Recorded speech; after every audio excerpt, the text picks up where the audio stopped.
Olá, estamos aqui para mais um episódio e hoje eu estou muito honrada, que é uma pessoa muito especial, um super bravo mesmo, empresário na área de entretenimento, sócio do Espaço Hall. Seja muito bem-vindo, Maurício Dutti. Obrigado. Obrigada por estar aqui. Obrigado a vocês pelo convite. Maurício, eu queria saber... Bom, muito obrigado por ter vindo. Né, o convite... Sempre receber pessoas com um nível empresarial alto como você sempre engrandece o nosso podcast. E você agora vai querer... Eu quero que você se descreva para mim como é que você se vê como empresário. Bom, deixa eu tentar tocar a rainha da narrativa aqui. Deixa eu tentar... É muito difícil a gente falar da gente, engraçado, né? Difícil, Mais fácil vender essa caneca do que a gente tentar... Bom, eu sempre fui um sonhador, sempre fui um cara muito criativo. Sempre fui um cara que estimulei sempre meu raciocínio rápido em cima de situações de tudo, da vida, no meu ofício, em casa. Sempre fui um cara de soluções. Sempre fui um cara que nunca foquei no problema. Eu foco na solução. E entrei numa escola, como eu estava falando aqui, a gente conversando antes, que foi o Tablado. O Tablado foi uma escola que me ajudou muito nesse processo até de eu me tornar o profissional que eu sou hoje. Né? Sendo profissional CPF, sendo empresário CNPJ... Né? Hoje, muitas pessoas dependem do que eu faço. Então, o Tablado foi muito útil para mim. Né? Me estimulou a coletividade, o instinto de raciocinar rápido, a criatividade. Foi muito bom. A minha oratória, a comunicação. É uma escola que baseia a improvisação na sua principal metodologia. Na minha turma era eu, Marcelo Adnet, Fernando Caruso. Éramos da mesma turma, eles seguiram para o lado do humor, né? E eu me apaixonei pela comunicação em si. Então, do teatro, eu me apaixonei pela comunicação. Na comunicação, eu fui para uma primeira emissora de televisão, que foi a CNT na época, com um programa chamado Na Balada. A gente fazia a cobertura dos maiores eventos, boates, shows do país. Né? Então, eu ficava muito no circuito Rio-São Paulo, como apresentador do Na Balada. Na Balada, fui para a Band, aí fiquei Band de Folia, fazendo micaretas, fora de época. Depois, sempre tive a ousadia. A ousadia me ajudou muito no meu lado empresarial. O empresário, muitas vezes, ele está entre a cruz e a espada, na beira de um abismo, tendo que decidir ser ousado. E são aí que as coisas grandiosas acontecem. E na época da Band foi fantástico. Eu rodei o Brasil inteiro. O principal evento de música da América Latina, eu estava lá. Conheci muita gente, embarquei em cruzeiro, gravava no cruzeiro. Depois entrei com o meu programa. Isso também foi uma coisa muito curiosa, né? Que eu estava gravando o Réveillon no Chopin, na casa da Narcisa Tamborideg, e depois do Bruno Chateaubriand, do lado do Copacabana Palace. Sim. E ali eu estava entrevistando Leda Nagli, Luciana Gimenez, estava um pessoal. E aí veio o dono de uma emissora e falou, olha, você é o Amaury Júnior do Público Jovem, isso naquela época. Você faz evento, faz teatro, faz os festivais, tem algum projeto pra gente levar pra Rede TV lá de São Paulo? Eu falei, claro que eu tenho, pô. Óbvio que eu tenho. Mesmo que você não tivesse, né? Não, eu não tinha. Aí que tá, eu não tinha. Mas eu sabia do que eu poderia fazer. E eu não tinha. Então foi aí que eu tenho. E ele, pô, maravilha, vambora, pá. Tô até reproduzindo muito aqui como ele fala. E aí eu fui para São Paulo. Com a cara e na coragem. Aí entrei com o meu programa no ar, domingo, pro estado de São Paulo pela Rede TV. Só fazendo cobertura de eventos, festivais, área cultural, para estreia de filme, teatro, e foi muito bom. E ali eu me deparei com a área comercial, que é fantástico. Porque eu tinha muito marketing, tinha muito artístico. E não consegue nada andar se não tiver o comercial. E ali foi uma dificuldade de vender um programa de um carioca, de um comunicador e tal. Mas ali foi uma grande escola. Então ali eu conheci muita gente, conheci um circuito da música sertaneja, que era muito forte, não tinha nem chegado no Rio.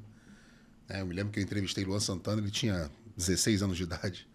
Nunca tinha ouvido falar dele. A produtora veio falar comigo dele, que ele estava com uma música e tal. Então foi muito bom esse período. Voltei. Nessa época eu recebi um convite. Eu já fazia 6 anos ao vivo aqui, o Cabo Folia, que era o maior evento do calendário anual do estado, em Cabo Frio. Eu fazia ao vivo para rádio e televisão. E eu voltei. Quando eu voltei, eu recebi o maior convite que eu tinha recebido até então, que foi para ir para a Record Internacional para 157 países. E aí eu peguei, abracei essa oportunidade, fiz o Carnaval de Salvador, foram 3 anos do Carnaval de Salvador, ao vivo para 157 países. A gente consolidou a audiência em alguns países de língua portuguesa, foi muito bacana para a emissora, que até então não transmitia o Carnaval para o Brasil, né? E a gente pegou isso como objeto de exportação. E ali também me abriu muita porta interessante. Né? Lá no próprio Carnaval eu tive com Sharon Stone, Black Eyed Peas. Poxa, tanta gente que eu falei, meu Deus, sabe? Conheci muita gente. Então, tudo na área do entretenimento. Meu último trabalho, fui auditor do Ídolos aqui no Rio de Janeiro, programa, né, que fez muito sucesso. Na Record, aí eu me apaixonei pela concepção de criar, de elaborar projetos. Então, na emissora eu me envolvi, sei lá, acho que uns 5, 6 projetos que eu me envolvi desde a concepção, né, até da concepção até a execução do projeto. E aí eu me apaixonei. Eu estou pulando todos estou sintetizando esses módulos para ficar mais fácil o raciocínio. E aí eu me apaixonei de fato pela vida empresarial. Eu montei uma agência de marketing. Essa agência de marketing começou a receber alguns clientes de pequeno, médio porte e alguns grandes, inclusive a própria emissora e outras marcas grandes. Comecei a montar uma equipe, comecei a entender que o meu network, toda a conexão que eu tinha feito ao longo de muitos anos, de muitos lugares que eu passei, e 90% desses lugares eu não ganhava R$1. Né? Eu não sabia transformar isso num negócio em si. Eu era um produto que flutuava, que passeava, que tinha livre acesso a tudo e a todos, mas eu não transformava isso, de fato, num business. Foi um lado bom, tem um lado bom e um lado ruim. O lado bom é que você abriu tantas portas, e mantendo essas portas abertas é maravilhoso quando você muda, vira uma chave. Sim. E o lado ruim é que deixei de aproveitar muita coisa no lado empresarial, mas tudo tem seu tempo, né? E eu acho que tinha que ser dessa forma. Né? Um menino sonhador que sonhou muito, abriu muitas portas, mas não transformava em business, em negócio. E essa agência foi meu primeiro passo como empresário. Ali eu consegui crescer. Coincidentemente, nesse shopping aqui eu tive 3 lojas, 3 espaços dessa minha agência. Sério? Isso há 2007, 2008, quase 20 anos atrás. Você tinha quantos anos? Vou entregar a minha idade aqui agora. 20, eu tô com 40, vou fazer 44 semana que vem. Então, eu tinha 20, tá jovem. 20 e pouquinho, 22, né? Foi a época da agência. Nossa, mas você foi bem ousado. Com 22 anos abriu uma empresa sozinho? Não, eu tinha uma sócia que era o marketing da Supervia, trabalhava no marketing da Supervia, tinha trabalhado com alguns artistas, tinha trabalhado na Band. Ela foi um anjo, assim, a gente é muito amigo até hoje, tem uma confiança brutal. Eu era o sonhador, ela era o pé no chão. Porque a sociedade tem que se complementar. Senão você parte para um negócio sozinho. Então, eu sempre acreditei, sempre vi onde ninguém conseguia ver. Só que precisa ter esse aparato te puxando pro chão. Eu era o sonho, ela era a execução. Eu era arrombador de portas e ela catava os cacos. E na minha vida sempre foi assim.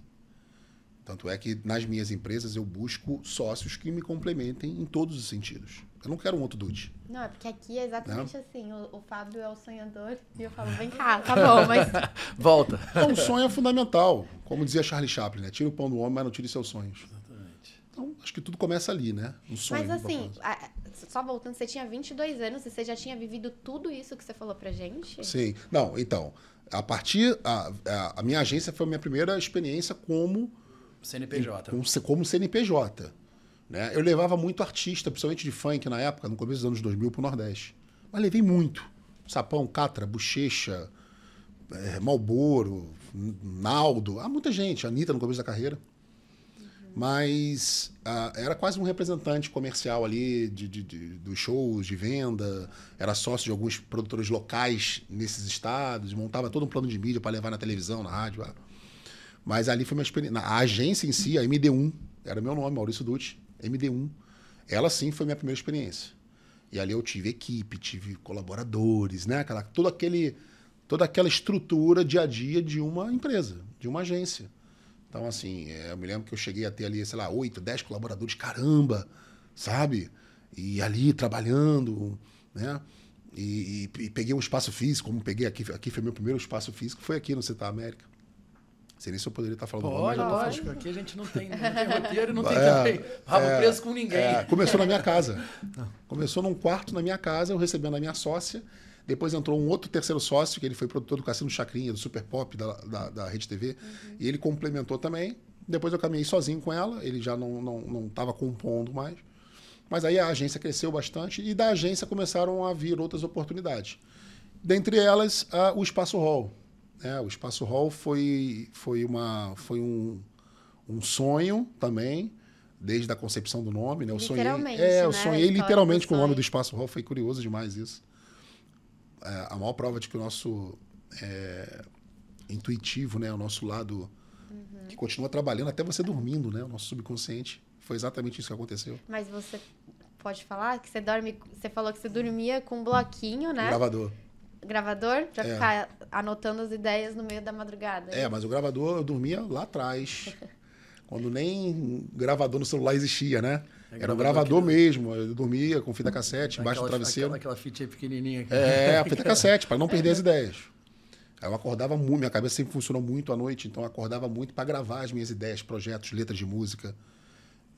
Isso sempre foi muito latente para mim, sabe? Concurso de paródias, poesias que eu participava. Eu me lembro que os que eu tinha, 2000, Cazuza... Posso contar essa história? Claro! O Cazuza sempre foi um cara que eu gostei muito, né? O Agenor. Ele morreu dia 7 de julho de 90. E eu me lembro que foi a minha bisavó, ela morreu, foi sepultada no mesmo cemitério, na mesma sala, e eu estava passando no dia e eu lembro desse acontecimento, dos fãs estarem ali com Cazuza. Eu falei, eu era muito novo, 90, eu tinha 9 anos. Eu falei, o que está acontecendo aqui? Não, isso aqui foi um cantor muito famoso, que morreu. Eu falei, cara, isso nunca mais foi da minha cabeça com 9 anos de idade, lá no São João Batista. E em 2000, 10 anos de falecido, Cazuza. E eu falei, cara, eu vou escrever uma poesia pro Cazuza, pra mãe do Cazuza, a Lucinha Araújo. Aí eu peguei em casa, aí escrevi, garoto, aí eu peguei, comecei a escrever, rabiscar, e escrevi uma pequena poesia com formada com nomes de músicas dele, de sucesso, e mandei por fax, na época, pro programa do Fábio Júnior, que tinha na Record. E ela leu ao vivo aquela poesia, para mim foi um delírio, e me convidou pro lançamento do livro dela, todas as obras do Cazuza, né? Eu Preciso Dizer Que Te Amo e Só as Mães São Felizes. Aí foi muito legal, o cara botou Maurício, obrigado por fazer parte do nosso show. Né? E ali eu me apaixonei por letrar, por compor, né? Me envolvi com música durante um tempo também, e algumas músicas dentro do que a gente criava, chegou a tocar muito, e fomos em programas de televisão na época. E foi isso, aí eu fiz essa poesia. E aí até hoje eu tenho uma pasta guardada de muitas coisas que eu fazia, né? À mão mesmo, né? Mas um livro disso, né? Eu não sei. Calma. Mas tá bom, a gente vai conversar sobre isso mais tarde contigo. A gente tem a pessoa para te apresentar, cara. E o pior de tudo é o seguinte, eu tenho uma memória de elefante, cara.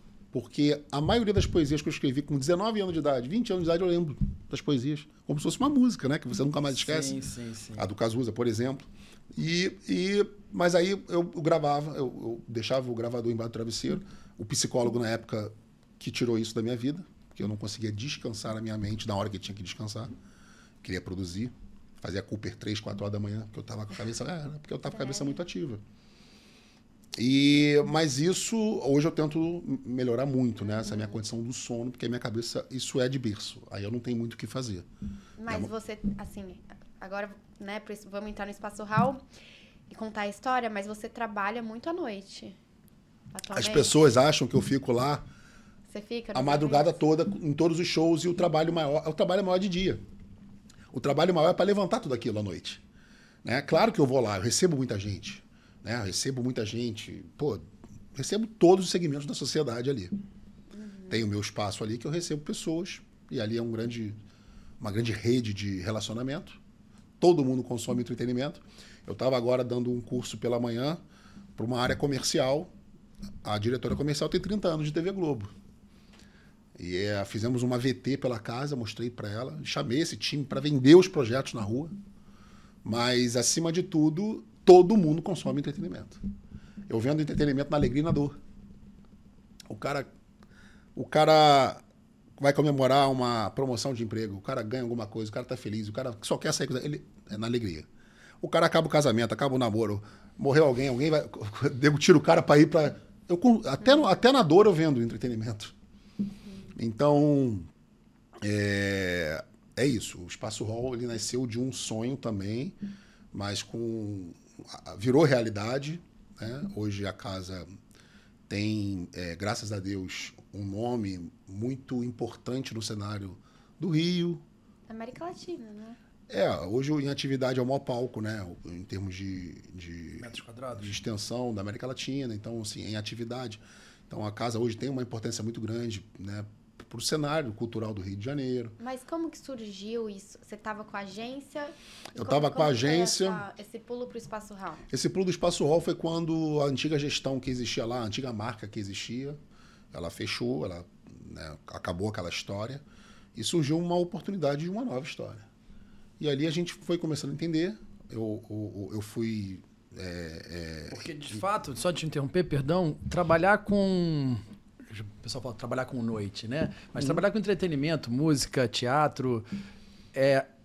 Estamos no Rio de Janeiro, a gente sabe que tem uma diferença grande com São Paulo, onde todos os shows acontecem, onde todos os artistas querem estar, onde a gente já teve aqui algumas histórias negativas, o problema com o YouTube, etc e tal. Então você foi para um lugar bastante arriscado, né? Você tinha certeza do que você estava fazendo? Você acreditava de fato que era o caminho? Olha, deixa eu te falar uma coisa. Eu vou te passar só a minha visão, minha humilde visão. Que bom que você está aqui para isso. O Rio de Janeiro, no setor cultural, é imbatível. Nós temos o maior carnaval do planeta, nós temos o maior Réveillon do planeta, nós temos o maior festival de música Rock in Rio do planeta. Desculpa, me perdoe, São Paulo. Pode. Não, eu sou muito fã, porque o São Paulo, eu sou fã demais de São Paulo. Mas os maiores também artistas estão aqui, não estão? Não, tá espalhado. Assim, São Paulo foi... Eu sou muito fã de São Paulo. São Paulo foi uma cidade que todo mundo carioca brinca, né? De lance de praia e tal, né? Ah, eu não tenho praia. Investiu na gastronomia. Ah, eu não tenho a beleza natural que o Rio tem. Investiu na arquitetura. Investiu no mundo dos negócios. Eles são canhões em diversos aspectos. Agora, culturalmente, cara, o Rio é onde, sabe, onde tu sobe uma comunidade, tá tocando pagode, o funk, o trap, tu desce pro asfalto, tá tocando o sertanejo, aí tu vai pro sambódromo, tá o samba enredo. Eu gosto tanto de carnaval que eu tô fazendo aula de trombone, cara. É muito bom. É sério mesmo, porque, tipo assim, eu gosto de carnaval de verdade, de rua. E aí eu comecei a achar que eu já tava na hora de ir pro outro lado da festa, entendeu? Entendi. Aí eu falei, agora eu vou tocar trombone, mas por que trombone? Não sei, porque eu achava que era intuitivo. Focou no instrumento e foi. A visão que a gente tem da área de entretenimento, onde os artistas querem estar, para quem não conhece... Ok. Entendeu? Talvez profissionalmente, eu entendi. E profissionalmente, talvez, São Paulo sempre teve muito à frente disso. Porque até para o mundo dos negócios é uma dificuldade. Sim. O Rio se impor em algumas questões, porque o carioca é oba-oba, acaba a reunião, vai para a praia. Tem isso também. Por exemplo, o próprio Roberto Medina, eu almocei com ele no último Rock in Rio, tive a oportunidade de estar num evento com ele, aqui no Golfo a gente almoçou. Ele é meu ídolo, cara, porque esse cara rompeu todas as barreiras que alguém tinha que romper nos anos 80, totalmente desacreditado no cenário internacional. As bandas, você falou do YouTube aí e tal, as bandas não queriam vir para cá porque iam se aventurar, iam ter problemas, né, técnicos, problemas disso, daquilo. Então ele foi um cara que bancou. Inclusive, aí eu volto para aquela questão da ousadia do empresário, né? Muitos não sabem da história do Medina. Ele literalmente quebrou, sabe? Ele quebrou. Medina foi para lá, Medina, se não me falha a memória, ele já tinha feito... Eu acho que era o Queen. Qual era o artista que ele tinha feito? Eu posso estar me enganando aqui, mas ele já tinha feito Rod Stewart. Se não me falha a memória também. Mas acho que sim. Ele já tinha feito ele aqui no Brasil e tinha sido um sucesso. Os patrocinadores, ninguém abria, os artistas com medo de vir para o Rock in Rio. Ele pediu para o Rod Stewart ajudar ele, marcar uma coletiva de imprensa no hotel lá nos Estados Unidos, lá onde ele estava, para falar, galera, Rock in Rio, todo mundo aqui, eu tô dentro, pá. Aí ali começaram a abrir as portas. Então ele era ousado, ele tinha que botar cara, né? Ele tinha que partir para isso. E virou uma página.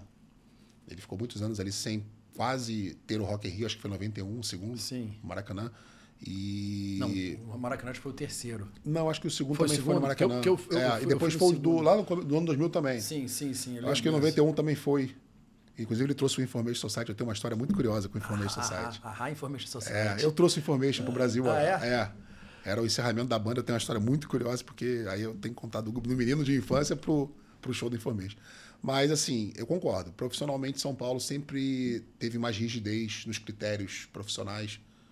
né? De fazer eventos, de ser altamente profissional naquilo que faz. E o Rio correu atrás do prejuízo, digamos, né? Sim. E hoje você pega uma mão de obra, matéria-prima, ela é de Lisboa. O pessoal que opera o Rock in Rio aqui do Rio vem de Lisboa, vem de São Paulo, vem do Rio, vem de tudo quanto é lugar. São pessoas qualificadas. Acabou aquela coisa mais regional e tal, sabe? Então, é uma label que hoje... Você vê o Dental. O Dental é do mesmo grupo que o Rock in Rio. Sim. Então, é a mesma mão de obra, né? E o Rock in Rio de Lisboa é a mesma coisa. O Rock in Rio que teve nos Estados Unidos também é a mesma coisa. Teve uma edição em Madrid, a mesma coisa. Então, é isso. Eu queria trazer numa linguagem mais fácil para o nosso público, né? Pessoas que estão começando, que estão, né? Que já te olham e falam assim, nossa, mas olha tudo que ele passou, olha onde ele está agora, é impossível para mim chegar lá. Então, quando veio essa oportunidade do Espaço Hall, como que foi? Você foi atrás, você teve essa visão, alguém trouxe para você... então, assim, pra gente realmente mostrar um pouco pro pessoal como que começa... Que se torne palpável. Como que se torne palpável, exatamente. Então, a primeira coisa é você enxergar e querer alcançar, né? Uma oportunidade. Querer botar a mão, né? Naquilo que aparentemente não é palpável. O Espaço Hall, eu montei um projeto para casa, onde não existia a marca. Tinham vários nomes antes de Espaço Hall. E eu fui matutando e tal. Falei, cara, eu vou pegar esse espaço. Mas partiu de você. De mim, você sim. viu que a casa estava fechando. Sim. Dirigindo para casa. Já estava fechado. E aí você falou, cara... Caminho de casa. E a primeira coisa que você tem que fazer é o seguinte. Você não tem como ganhar campeonato se você não conseguir montar um time. Ninguém ganha campeonato se não souber montar time. Você precisa do atacante, você precisa do zagueiro, você precisa do meio-campista, você precisa do técnico. Certo? E a primeira coisa que vem na minha cabeça é: preciso montar uma seleção brasileira. Sócios. Que cada um tivesse muita competência no que fizesse. E, obviamente, surgiram muitas pessoas ao longo desse percurso. Que eu me aproximei, fomos juntando e tal, fomos entendendo. Muitas figuras conhecidas, por sinal. E não tinha que ser. E quanto tempo durou esse... Um ano. Um ano? 2018 todo. Mas você não ficou com medo de alguém passar na sua frente, pegar o espaço? Não, nunca. Medo paralisa, né? Assim, eu digo assim, né? Demorar tanto para realizar e alguém ir lá e pegar o espaço? Não. A missão não era tão fácil. Entendi. A missão não era para todo mundo, né? A missão era para poucos, de fato. Mas medo, jamais. Medo paralisa de uma tal forma que não esquece. E por sinal, a gente ia caminhando, reformando, tendo gosto, pintando uma parede, igual uma casa, igual um imóvel que você compra, certo? E cada dia você vai tendo mais gosto de amanhecer lá e construir, certo? E no outro dia você fica desiludido porque algo deu errado. Aí você recupera suas energias, suas forças e acorda igual um gigante. E a vida é exatamente assim. Hoje o Espaço Hall ele é uma realidade por isso. As pessoas se juntaram para transformar aquilo dentro de um caminho extremamente cristalino e correto para que aquilo acontecesse, dentro dos desafios que tinha. E como foram como foi essa escolha dos seus sócios? Quantos sócios na época? Somos 4. E como que foi? Você já conhecia? Conhecia 1, 2 não. Os outros 2 já faziam um trabalho espetacular aqui no Ribalta. Né? Então, vieram muitos produtores de show do Brasil inteiro, vieram assim, veio gente de fora do Brasil. Me lembro que chegou isso aí é até engraçado, veio um jogador muito famoso lá do Atlético de Madrid, lá de fora, já aposentado. E ele tem uma label muito forte, bem conhecida, de clube. Diz aqui, vamos embora, tem que ser dessa forma, sabe? Dificilmente alguém vai vir de fora e vai entender, modéstia à parte, mais quem está aqui. Difícil mesmo. Uma grana que for. Você tem que ter expertise, tem que ter visão, tem que, sabe? Eu costumo brincar com um amigo que é cantor, né? Que ele mora em Las Vegas. Vamos fazer aí na casa. Las Vegas é Las Vegas, Rio de Janeiro é Rio de Janeiro. Sabe? São concepções diferentes. Então, assim, quando eu entendi que tinham essas peças, que eu acho que foi natural, não foi uma decisão minha. Foi um acontecimento que as coisas orgânico, né? Foi orgânico.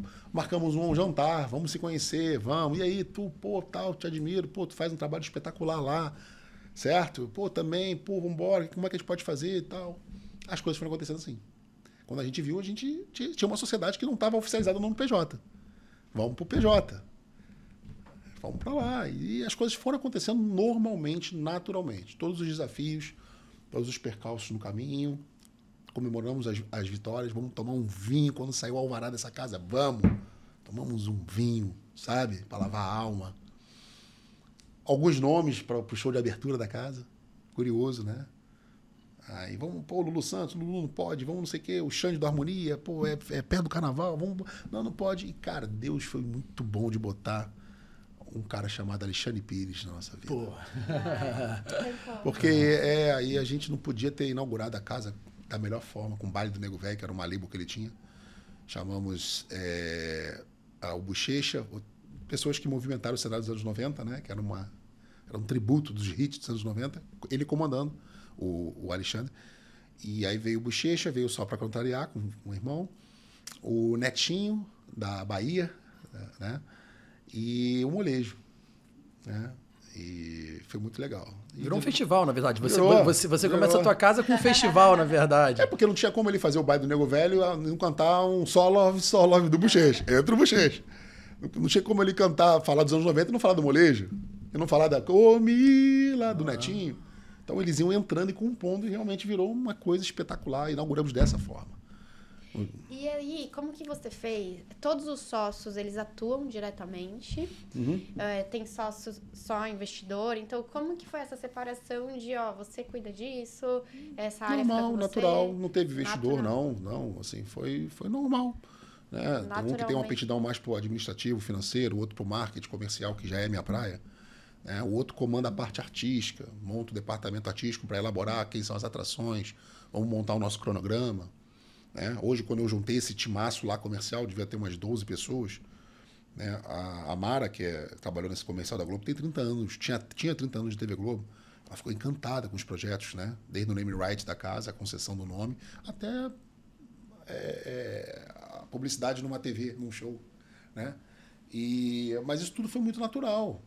A primeira coisa que você tem que entender é o organograma dessa empresa, né? Quais são as peças? Né? O que você faz? Como é que a gente pode fazer? Muito mais do que um papel. Você está entendendo? É no dia a dia que se faz a coisa acontecer. Se posicionar perante a sua empresa, na verdade, né? Porque quando você coloca o organograma, você espera que a pessoa faça exatamente o que está escrito naquilo ali. A gente costuma dizer que para uma empresa crescer, você tem que dar muito mais do que está escrito no papel. Né? Na verdade, o que está no papel é só para oficializar um acordo, porque se você partir da premissa que muitas vezes o nome fantasia não é a razão social, você já parte da premissa que o que está no papel não existe diante do mercado. Né? Você montar um organograma é você ter um talento de entender e enxergar essas peças fundamentais para a tua engrenagem para você chegar ao teu objetivo. Ponto. Às vezes a gente... Quer ver um excelente teste? Dentro da sua casa.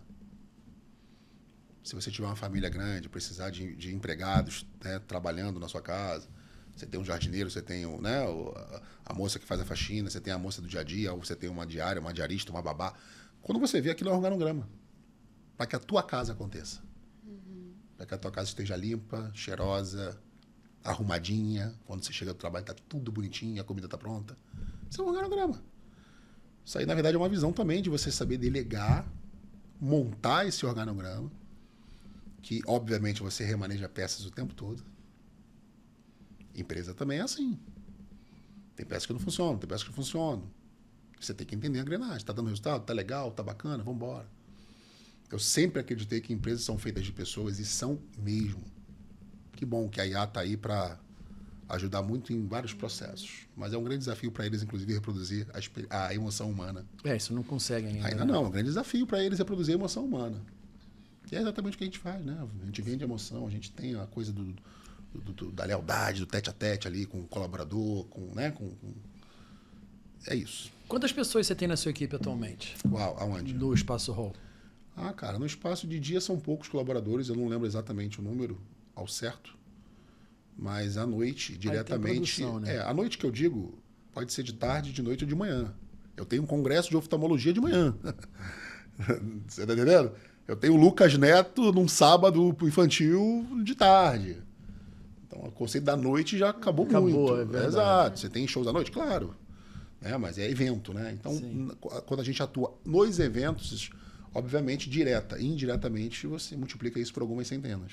Vou fazer uma palestra lá, hein, cara. Por favor, vai ser um prazer, pô. Vou fazer uma palestra lá. Vai ser um prazer. Sério mesmo, vamos botar isso como meta? Vai ser um prazer. Hoje eu falei de um evento que a gente fez, cara, que foi fantástico. Eu queria muito repetir. Eu faço parte, eu sou conselheiro do Grupo Coalizão Rio, né? Que é um grupo de fomento à economia da cidade do Rio. E lá no grupo tá governador, tá prefeito, tá o Medina, tá secretário de turismo, todo mundo que, de uma certa forma, no setor público e privado, movimenta economicamente, sociocultural a cidade do Rio. Eu sou conselheiro desse grupo. E lá, recentemente, até botaram, olha que lembrança boa, que apareceu uma lembrança de 6 anos atrás, 5 anos atrás, quando a gente fez um evento de empreendedorismo no espaço, que foi fantástico. Foi o Geraldo Rufino, o Bernardinho do vôlei. Nossa, eu Porra. adoro. Aí, Vamos, a gente vai chegar lá, a gente vai chegar lá, a gente vai chegar Mas lá. Geraldo Rufino é todo dia. Foi o Geraldo, ele tá no grupo também. Ah, mentira. Tá Nossa, no grupo sério. também. Tá no grupo também. Ele é um cara assim. Não, ele a história dele. Ele como ser humano, né? Sim. Ele é um cara totalmente diferenciado. Totalmente diferenciado. Aí ele tava no projeto, né? Ele, o Bernardinho do vôlei, tava o CEO do Rock in Rio, o Luiz, tava o presidente da Record na época, não sei se é o mesmo. Mas foi fantástico, porque foi um evento de empreendedorismo que durou sábado o dia todo. Geralmente a gente põe em formato auditório na pista, mas foram os 3 andares da casa. Caramba. Então tinha gente, cara, todo mundo aprendendo, escutando sobre empreendedorismo. Então foi fantástico. Então fico na torcida para que o seu evento aconteça. Eu vou. Criando asas, vai chegar lá. Aí você tem, obviamente você disse que você tem algumas outras empresas, né? A gente querendo entender, você acha que o Espaço Hall te abriu mais oportunidades de negócios ou os outros negócios que te levaram até o Espaço Hall? Não, ajudou muito, assim, né? Porque o ciclo de pessoas, de relacionamento, ele se intensifica e não tem outro argumento. Isso é muito. É normal, né? O jogador, o político, isso, o empresário, o X, assado, tá todo mundo lá. Todo mundo consome entretenimento, como eu te falei. Então teve um dia que eu estava reparando lá, né? Eu tenho uma suíte lá nossa, dos sócios, né? Então eu recebo todo show. O show que eu estou presente, eu recebo pessoas. Aí o Ronaldinho Gaúcho me liga, Dutti, né? Tá aqui, quero ver o Revelação. Claro, daqui a pouco o político X, daqui a pouco eu olho daquele círculo de 25 pessoas naquele metro quadrado ali. É o jogador, é o desembargador, o desempregado sabe? Tem de tudo, cara. É o estudante, é uma família minha. Então ali, de fato, você concentra. Tá todo mundo ali curtindo o show, encantado, se abraça. É igual o jogo de futebol, quando faz o gol, tu abraça o cara que tu nunca viu na vida. Sim. E você, quando estava no tablado, você imaginava que você ia chegar onde você chegou? Pô, cara, eu vou te falar não, mas eu tô muito longe de onde eu quero chegar. Jura? Juro, cara. Juro pra você. A sensação todos os dias, quando eu acordo, é que tenho algo grandioso pra fazer. O jogo nunca tá ganho. Esquece. Eu posso dizer para você com total liberdade, porque eu estou aqui do lado da Luana, que trabalha comigo. Meu grande erro enquanto empresário foi um dia ter pensado que eu já tinha botado o boi na sombra. Pô, mas esse é um erro muito comum. É o mais comum. É quando você atinge um objetivo. Você atinge o teu objetivo. Mas eu não tinha nem atingido um objetivo, digo assim, não tinha, realmente eu não tinha. Mas eu achava que era o suficiente, estava ok, entendeu? Certo. Só que quando você para, os outros te atropelam. Mas, Nenê, eu vou te falar uma coisa, isso é normal, não se culpe. Não, eu já passei dessa fase. O próprio Geraldo Rufino, ele conta a história dele, ele quebrou 6 vezes. Sim, sim. Então, assim, é normal, aprendizado. Bom, aqui a vida é uma só, é o que a gente sabe, Exatamente. né? Aqui nessa terra, a vida aqui é uma só. O que vai ter depois, a gente não sabe. Aqui é uma só. Te faço uma pergunta, você quer viver o extraordinário ou você quer viver o mediano, a sobrevivência? Isso é para todo mundo, isso não é uma exclusividade minha nem de ninguém. Toma posse. Toma posse daquilo que é seu. Né? Por que você faz um atestado, você assina um contrato? Porque aquilo é uma posse. É a mesma coisa em relação aos teus pensamentos, aos teus objetivos. Sim. Exemplo, eu tenho uma prima, isso é muito legal, cara. Porque as pessoas também... eu tenho muito tato para falar disso tudo. Já pequei muito para falar disso. Porque pode parecer a pessoa uma coisa um pouco mais agressiva. Você não pode querer que as pessoas enxerguem da forma que você está enxergando naquele momento. Não vai conseguir. Na maioria das pessoas, inclusive, do seu raio. Mas eu queria muito que todo mundo prosperasse. Quero que todo mundo prospere. Muito. Quanto mais se produzir riqueza, mais riqueza teremos. Uhum. Então, por exemplo, cheguei com uma prima minha que é minha irmã. Numa festa. Aí ela trabalha numa companhia muito conhecida. E aí, tá tudo bem? Como é que estão as coisas lá? Pô, tá tudo ótimo, tudo maravilha. Pô, um papo, que bom, e tal, que bacana, tal. Aí, você vai viajar? Vou viajar. Eu falei, pô, que legal, cara. Aí eu perguntei pra ela, tu não pensa em pegar uns 15 dias e ir pra um lugar, porque é bem mais caro. Quando eu propus isso pra ela, ela falou assim, não, tô bem. Zona de conforto. Tô bem. Eu falei, não, mas você não gostaria de ir pra esse lugar? Não, gostaria, mas não dá. Dinheiro. Mas tô bem. Aí eu falei, eu fui fazer um teste com ela. Falei, você tá feliz onde você tá? Você tá feliz ganhando o que você ganha? Você tá vendendo seu tempo, né? Ok, tá vendendo seu tempo. Você tá feliz com vender seu tempo por X? A expressão dela foi exatamente essa. Não, tô. Pra mim tá tudo certo, tá tudo ótimo. Tá tudo certo, tá tudo ótimo, tá tudo certo, tá tudo ótimo. Tá, posso te fazer algumas perguntas? Pode. Você gostaria de ter um plano de saúde melhor e dar uma oportunidade melhor para sua mãe? A mãe dela da viúva e tal? Claro. Você gostaria de visitar qualquer lugar no planeta que você quisesse, dentro do tempo que você se programasse para isso? Claro, óbvio. Você gostaria de ter a oportunidade de ter um carro dos seus sonhos, não sei, alguma... Claro. Então ela foi respondendo todas as perguntas para mim dentro de um desejo dela de que sim, quero tudo isso. Só que só uma coisa vai dar acesso a ela a isso. É a liberdade financeira, é conseguir projetar coisas maiores. Só que ao mesmo tempo ela fala, não, tá tudo ótimo para mim. Aí eu falei, sim, mas você entendeu que tudo isso que você tá falando para mim, você só vai conseguir se sair desse lugar que você tá agora? Aí ela ficou me olhando, e de fato é. Ela respondeu tudo que foi contra o que ela me posicionou. Mas na cabeça da pessoa tá bom, eu vou sair, mas... Ela tem medo. Exatamente. Ela tem medo daquela estabilidade. Exatamente. Ela tem medo. Eu não estou falando que seja certo ou errado, gente. Não é isso, pelo amor de Deus. Eu nunca tive carteira assinada na minha vida. Já fui funcionário. Mas você se inspirou em alguém? Alguém da sua família, seu pai, sua mãe? É seu isso? Não. Esse perfil? Esse seu perfil? Não, pelo contrário. Dentro da minha casa, eu tive o exemplo nessa área, principalmente financeira e profissional, tirando a vontade de trabalhar, o trabalhador, eu tive o exemplo contrário. Assim, eu lembro da minha mãe ter 10 cartões de crédito e sempre endividada com 10 cartões de crédito e não sabendo o que fazer, esperando o salário entrar para poder resolver e pegando empréstimo para cobrir aquele buraco e a coisa assim vai. Sabe? Eu tenho um cartão de crédito hoje, tá tudo certo para mim nesse quesito, se eu quiser ampliar eu amplio e tá tudo tá ok, tá. Mas assim, eu tive muito exemplo. Meu pai ganhou muito bem. Meu pai ganhava muito bem. E não é proporcional ao quanto você ganha. Sim, é o quanto você gasta. É como você faz.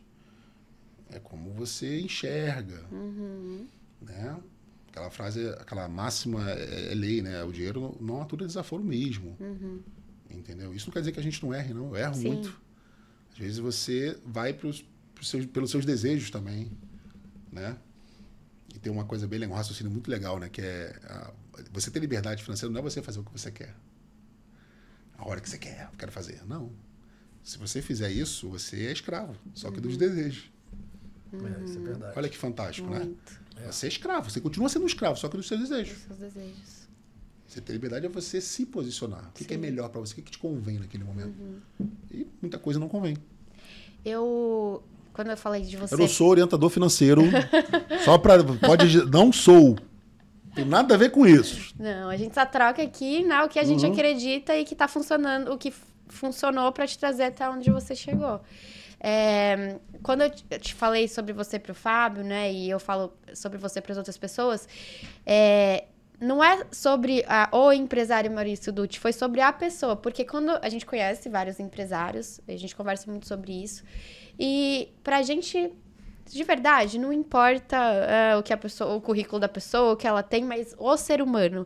E quando eu te conheci, né, a gente teve a oportunidade em pouco tempo de estar junto, eu vi o quanto você é bacana, né? Por mais que você tenha chegado onde você chegou, você é realmente uma pessoa que dá atenção, que dá dica. Eu te pedi, poxa, faz um vídeo comigo, você fez o vídeo comigo, enfim, né? Me deu uma carona. Então, assim, teve uma troca legal e a gente percebe as atitudes das pessoas nos mínimos detalhes. Então, assim, até, né, na hora que eu fui descer do seu carro, você falou, você quer que eu leve sua mala até ali? Então, assim, em mínimos detalhes você percebe o quanto a pessoa é bacana ou não é. Então, eu queria te perguntar o seguinte, quando você chegou lá, e mesmo na sua trajetória que é com muito artista, então tem muito ego, muito poder, como que você faz pra lidar com isso e continuar sendo esse ser humano bacana no seu dia a dia? Porque muitas pessoas se perdem, né? Bom, obrigado, assim, né? Eu tento fazer só o que eu gostaria que fizesse comigo e enxergar a vida da melhor forma possível. Só isso, nada além disso. E eu não tenho esse sentimento que eu cheguei. Isso é que é curioso. Não tenho mesmo. Eu canso de acordar com o sentimento de que está faltando mesmo. Isso é real. Sim. Eu não cheguei em lugar nenhum. Mas para outras pessoas você já é um Tudo exemplo. Bem. Dentro do caminho que eu trilhei, dentro da estrada que eu já caminhei, pode ser um exemplo. Sim. Tudo bem. Como eu olho as pessoas que já caminharam também muito além de mim, e é minha referência. E a vida é isso. Segue. Sabe? É uma burrice as pessoas tratarem as outras pelo que elas imaginam que esteja na conta bancária delas. Isso é uma idiotice sem tamanho. Sim. Sabe? Eu vejo isso o tempo todo. Infelizmente isso existe. Sabe? Exato. Sabe? Eu não sei quanto tem na sua conta bancária, você não sabe quanto tem na minha, nem eu sei na dele. E, cara, ok, tem nada a ver com isso. As pessoas têm que tratar as outras como elas gostariam de serem tratadas. Ponto. Respeitando e tal. Em relação ao que você falou do ego, da vaidade, é claro que dentro desse cenário você tem um universo de ego inflável, de vaidade. Alguns com o pé no chão, outros não na nuvem. Nem todo mundo tem um discernimento e nem uma estrutura desde a família, desde cedo, muito novo. Isso acontece com um jogador de futebol, por exemplo. Para entender que aquilo ali é um game, que está tudo certo. Se você ganhar 10 mil, 1 milhão, 100 milhões, aquilo é um dinheiro, tem que estar a favor. Sabe? Aquilo ali tem que estar a favor, tem que ser bom. Sim. Né? Tem que ser bom no sentido de, sabe, trazer coisas boas. E essa parte de valores, estrutura familiar, talvez até, né? Isso eu tive demais. Deus. Demais. Ter Deus na vida, entender que a gente está aqui por um propósito e quanto mais a gente dá, a gente recebe. Deus para mim, é onde eu me apoio todos os dias.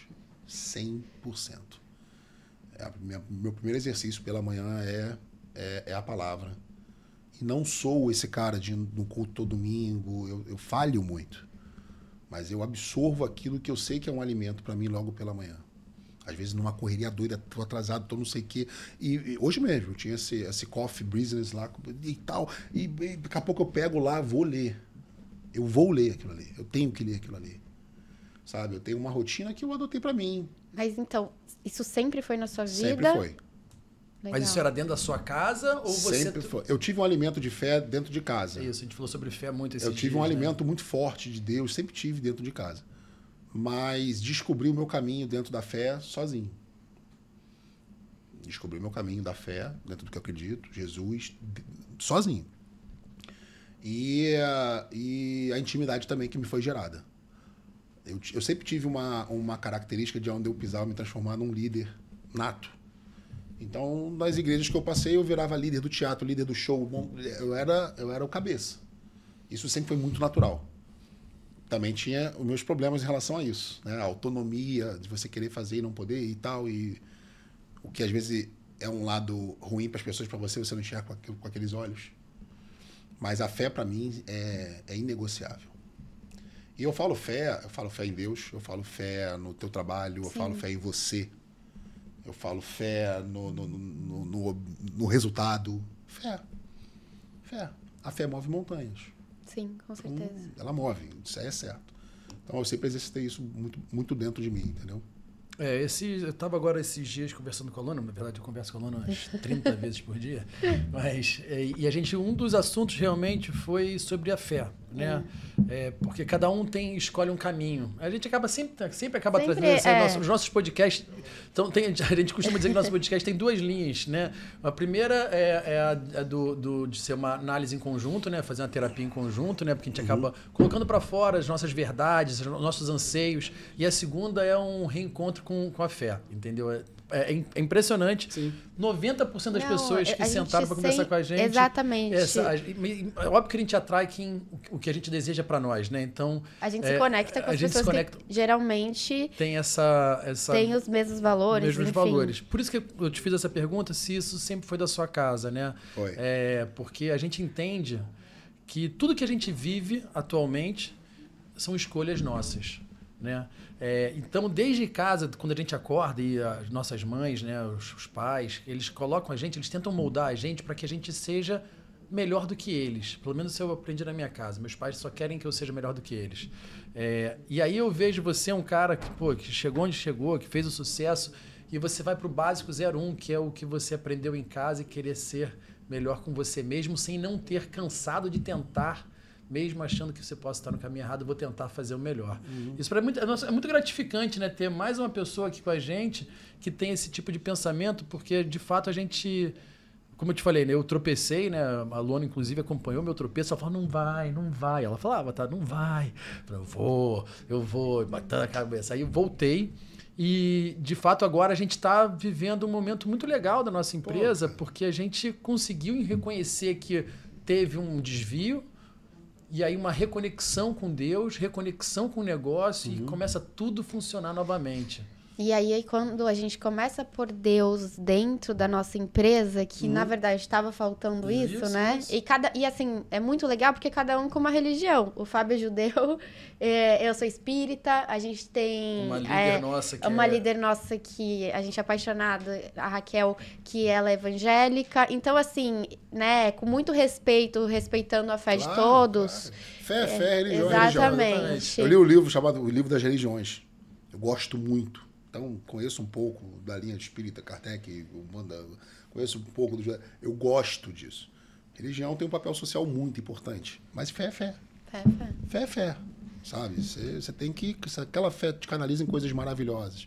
E aquilo ali você consegue ainda refletir no mundo ao teu redor. Cara, isso é excepcional. Sim. Tem pessoas que não acreditam em nada, são ateu, não tem religião e desejam mal de todo mundo, não tem... Sabe? Então... Não vai chegar a lugar nenhum. E aí, sabe? É isso? Sabe? É esse o legado? Sim. Então, assim, a pandemia, cara, eu olho assim pra pandemia. Você imagina eu do meu setor. Todo mundo que trabalha nesse setor, fomos os primeiros a parar e os últimos a voltar. O que seria de mim se não tivesse a fé de que tudo ia voltar, de que eu ia retornar? Eu fechei 4 ou 5 empresas na pandemia. Minhas. 4 ou 5 empresas. Ao fechar, já quebrou, fecha. Chama o contador, fecha aí. Eu aprendi também isso, tá? Nos meus primeiros PJs, o sentimento do PJ. Quero levar isso comigo até o túmulo. O sentimento de quem depositou o sonho, a energia naquilo. Meu querido, você levanta de manhã, você já tem que depositar energia em alguma coisa. Para você sair da cama, você tem que ter energia. Energia eu deposito o tempo todo. Não tenho mais esse tipo de sentimento. Pandemia foi isso. Fecha uma, fecha 2, fecha. E como você fez? Assim, teve a fé, mas para esse controle emocional, porque é muita gente dependente de você. Mal. São muitas famílias. Ó, eu me lembro que... Vamos falar do espaço, né? O espaço, eu me lembro que teve umas 2 ou 3 vezes naquele augezão da pandemia que eu pegava a chave, ia lá, abria a casa toda, sentava na pista e ficava olhando aquela casa lotada como sempre esteve. Só para ser um bálsamo na minha cabeça. Ia para minha sala, abria minha sala, sentava, ficava no computador. Era só para mim aquilo ali. Teve um dia que a gente chamou todo mundo para demitir todo mundo, porque não tinha mais como segurar, com a promessa de recontratar todo mundo de novo. Cumprido. Todo mundo chorando. Pessoal, sabia que a culpa não era nossa.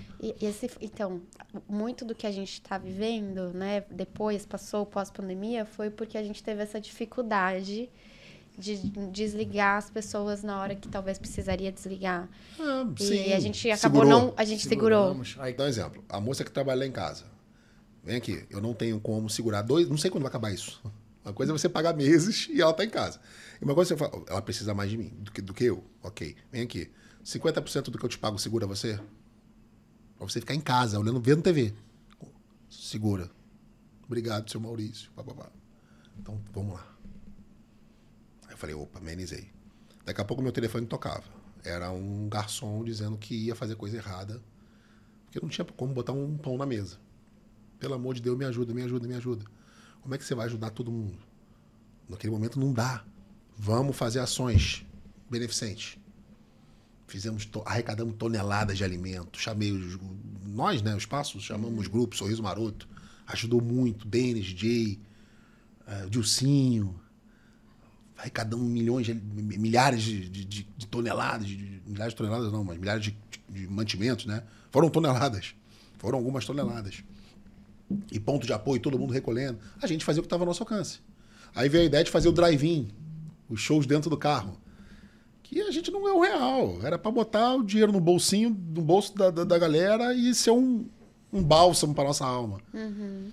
Ironia do destino foi o último show do Paulinho do Roupa Nova. Né? Estávamos até juntos nessa ocasião, um pouco antes. Mas aquele momento foi muito delicado, né? Então, assim, a gente tem que seguir, entender que é uma empresa, não é uma instituição de caridade. Naquele momento, né, a gente tinha que fazer o que tinha que ser feito. Seguramos pouquíssimos profissionais para a engrenagem mínima ainda existir. Porque eu me lembro que, mas você não está fazendo mais show durante a pandemia. Não, não estou. Mas eu estou divulgando o novo tapete sanitizante para o cara lá higienizar o pé. Eu estou movimentando. TBT, eu estou movimentando. Então, seguro a menina da social media, do digital e tal. Mas, cara, aí eu olho, por que eu falei disso? Porque se a gente passou por uma pandemia, cara, né, muitas pessoas perderam pessoas próximas e tal, e estamos aqui de pé, falando de coisas boas. Meu amigo, nossa fé é o nosso Deus. Vambora. A gente saiu muito mais fortalecido do que a gente entrou. Com certeza. Entendeu? O mundo é outro. Né? Ali, na pandemia, eu me apaixonei por tecnologia de fato. Foi quando eu abri a empresa de tecnologia. Então, fala um pouquinho dessa empresa. Cara, ali começou inicialmente com soluções de automação, de WhatsApp. Depois a gente... é muito curioso porque ela foi se transformando ao longo desses anos de pandemia até hoje. Né? Aí veio o metaverso, foquei muito em soluções e projetos de metaverso, como voltar com a casa, mas tendo um projeto de metaverso digital para o cara comprar um show e tá no Japão e curtir o show no metaverso. Aí eu lancei a primeira plataforma de venda de beats, que são batidas eletrônicas, em NFT, tokenizadas do mundo. Saiu na BBC de Londres, foi bem legal para o portfólio. E lançamos essa plataforma. Depois o mercado de NFT flopou. O cara que comprava lá o token por tantos milhões de dólares. Caiu. O mercado caiu. E, putz, a gente levantou essa bandeira como bandeira máxima. Depois vai IA. Aí agora IA, inteligência artificial. Vamos elaborar. Aí já estou com um aplicativo também. Né, tudo para música, basicamente, que envolve IA. É uma ferramenta de aprimoração para o cara que quer gravar e não tem acesso a um bom estúdio, um bom produtor musical. Legal. Que também tem IA. Me apaixonei muito seriamente pela tecnologia, em soluções, em projetos, automação, né? Entender essa captação de banco de dados de forma legítima para você comunicar melhor com o teu cliente, com o teu público-alvo. A tecnologia está para facilitar, né? Está para aproximar, está para... Dutch, mas e a IA para show? Por exemplo, eu recebi um convite muito honroso essa semana, né? De entrar na direção artística e de marketing também lá da Renovation, que é a maior feira através do Fabinho Queiroz, que é um queridaço. A gente debatendo um monte de coisa. Ele, Dutch, usa a nomenclatura que tu quer. Quer usar diretor de marketing artístico? Vambora, eu quero você e tal. E ano passado eu tive um painel lá na Renovation, né, que eu pude convidar algumas pessoas para participar desse painel. E esse ano o painel vai falar sobre IA para música. Entendeu? Então eu vou estar nessa função também ali junto com a direção, mas com o painel vocês estão convidados a estarem lá e vai ser um prazerzaço a gente tocar figurinha, trocar informações lá. Adorar. E a minha ideia, ano passado eu chamei o Jorge Aragão, aí ele não pôde ir por uma questão de saúde, né? Chamei o Naldo, a Rebeca, o Wagner, que é um executivo da Warner, quase 30 anos de Warner, revelou muita gente bacana, no Rapa, Ludmilla, Anitta. Fizemos um baita de um painel. Foi muito bacana, debatendo soluções de tecnologia para a música. Esse ano vamos focar em IA, né? O que a IA faz? Vilã? é uma agregadora para o mercado da música, aí vai ser um grande debate, né? Aí eu tô com a missão agora. E o que você acha? Bom, antecipando aí o que vai acontecer lá. Eu acho que é o seguinte, a gente até pincelou isso aqui agora, né? De que o grande desafio para IA, uma questão artificial, é reproduzir o natural baseado nas emoções humanas, né? Eu acho que é uma baita de uma ferramenta, sim. Aí vai ajudar muita gente, sim. Mas tem alguns quesitos preocupantes também, como tudo na vida. Não enxergo isso como uma exclusividade, né? Se tem muitas músicas, por exemplo, agora no Spotify da vida que não existe o cantor. Ela foi elaborada por IA. Por IA. Eu 100%. elaborei. 100%. Né? Então, exato. Então, assim, a gente tem um jingle do nosso negócio. Maravilha. Fez por IA. Ok, olha como é que vocês tiveram. Onde é que vocês pensaram em produzir uma música na vida de vocês? Numa madrugada, tá? Numa madrugada. Eu e minha esposa ali. Entendeu? Então, onde é que vocês pensaram em fazer isso? Está ao alcance de vocês. Da mesma forma que vocês produziram um jingle, um slogan, seja lá o que for, para a empresa de vocês, que antes você contratava lá o profissional para fazer um roteiro, para gravar. É uma ferramenta que facilitou a vida de vocês, sabe? Mas assim, e aí, cara? É um debate também aprofundado. E a música que não existe, que não tem um intérprete, não tem um cantor, não tem a emoção? O que é isso? Você consumir aquilo? O que é isso, cara? O que isso que representa para você? Nada? Pô, eu trabalho com emoção, não posso falar que nada. Se eu falar nada, eu abandono o que eu faço.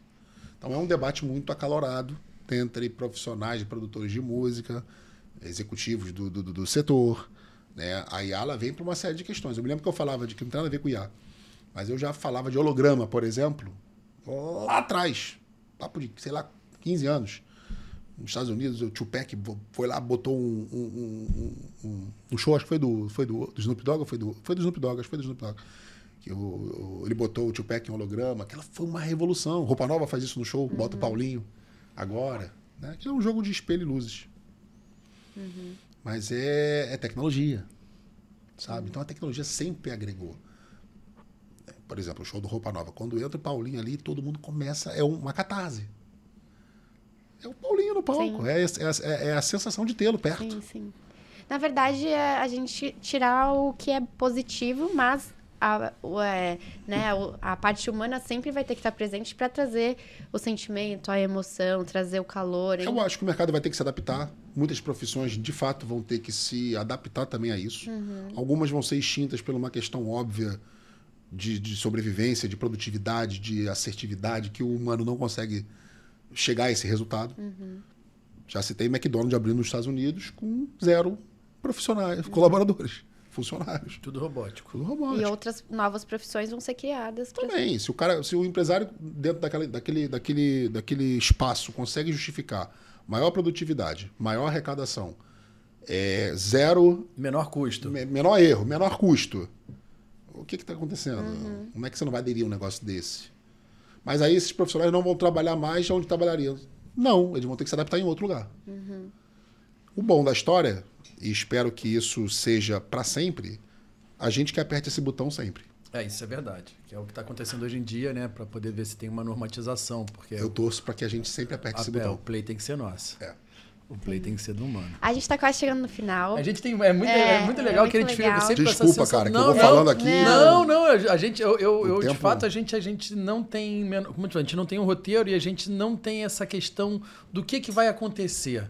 Sim. Então, pra gente é muito importante você sentir a vontade e ter a liberdade de falar exatamente o que você quer falar. Porque a gente aqui, o que mais comunica? É o teu coração. Sim. A tua emoção que você colocou pra fora aqui, mexeu com a gente, vai mexer com quem nos está escutando. Nos inspira. E tenho certeza que inspira exatamente. Muitas e a ideia é essa, né? O nosso slogan é Criando Asas, o empreendedorismo transforma. Legal. Entendeu? Isso, é por isso que a gente... Se eu interromper a tua linha de pensamento, eu tô deixando de transformar alguém que tá te escutando, entendeu? É um desafio, cara. Assim, todo mundo que parte pro lado do empreendedorismo tem um medo, como você falou...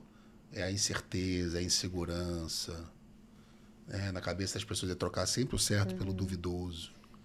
Mas é o caminho libertador. Se você fosse dar uma dica para quem quer começar hoje no mundo do entretenimento, qual seria a tua dica? Do entretenimento ou empreender de uma forma geral? Empreender de uma forma geral. Vamos para o empreendedorismo de uma forma geral. Empreender de uma forma geral. Seja ousado, Não tenha medo, tenha fé, no final vai dar certo.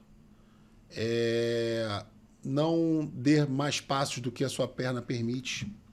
Tente ter visão diferente de todo mundo. Né? Se você conseguir sempre aplicar alguma coisa que seja uma solução para algum setor, para alguém, para algo, de forma diferente, as grandes revoluções de tudo que você conhece, né, foram pessoas que pensaram dessa forma. Lâmpada, tudo.